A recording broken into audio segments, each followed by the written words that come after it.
Welcome back to our fact channel. जो हमारी electricity वाला चैप्टर चल रहा है फिजिक्स में, उस आगे कंटिन्यू करते हुए आज हम वेरी वेरी इंपॉर्टेंट टॉपिक लेकर आए हैं, जो कि है ओम का नियम। 10th क्लास, 12th क्लास या एनी एग्जाम में वेरी वेरी इंपॉर्टेंट टॉपिक है ये, जिससे क्वेश्चन पूछा जाता है। और मैं बताऊंगा कि कंपटीशन के बच्चे भी इसमें बहुत कंफ्यूज होते हैं, कहाँ होते हैं। तो सबसे पहले देखते हैं, यदि किसी चालक ओम जी ने बताया कि अगर किसी चालक की भौतिक अवस्थाएं अपरिवर्तित रहे, अपरिवर्तित मतलब उनमें कोई परिवर्तन ना हो रहा हो।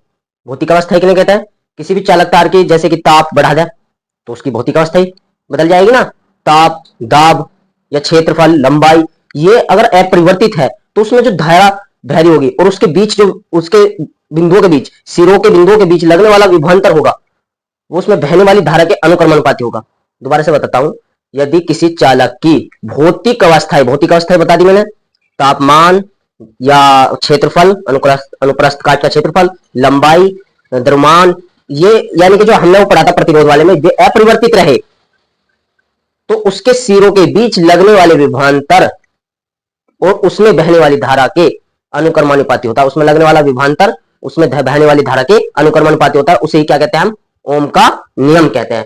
देखते हैं, यदि किसी चालक की भौतिक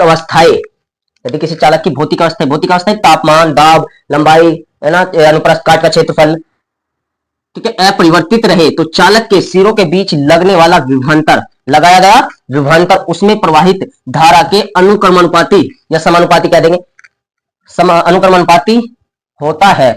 यदि किसी चालक के दो बिंदुओं के बीच विभवांतर V और उसमें प्रवाहित धारा I एम्पियर I हो तो ओम के नियम अनुसार, तो ओम ने सबसे पहले क्या कहा? उसके सिरों के बीच लगने वाला विभवांतर किसके अनुक्रमानुपाती होगा? उसमें प्रवाहित धारा के अनुक्रमानुपाती होगा। अनुक्रमानुपाती का चिन्ह लगा दिया, ठीक है। अब हम इसे यहाँ पे क्या करेंगे? यहाँ पे हम V, अब यहाँ पे जो है ये अनुक्रमानुपाती का चिन्ह हटाएंगे तो एक कांस्टेंट आएगा। कांस्टेंट क्या लगाएंगे? R, तो यहाँ लगा देंगे RI।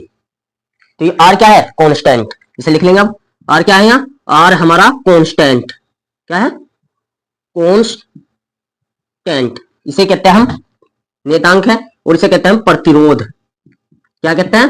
प्रतिरोध। जो हम पीछे पढ़ के आगे धारा के मार्ग में रुकावट को क्या कह रहे हैं? हम प्रतिरोध, ठीक है। तो ये क्या है? प्रतिरोध, जो कि हमारा कांस्टेंट है, ठीक है। इतना क्लियर हो गया।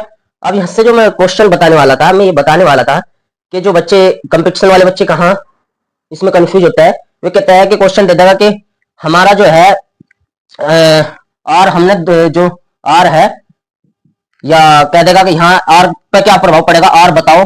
यदि हमने आई 2 गुना कर दियो, है ना, 2 गुना कर दियो, तो आर का मान बताओ 2 गुना करने पर। और V सेम है, V नो चेंज, तो बताओ R।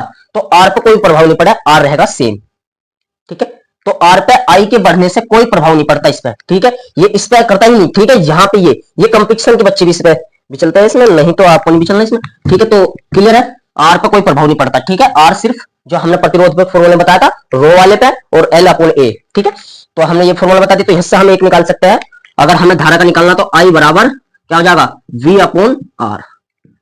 तो हमारे पास इससे 2 फॉर्मूले या 3 फॉर्मूले बना लेंगे। R भी निकालना तो R भी निकाल लेंगे, ठीक है। ये हमारे पास निकल गए। R क्या है? कांस्टेंट है। V क्या है? यहाँ विभवांतर है। I क्या है? विद्युत धारा है, ठीक है।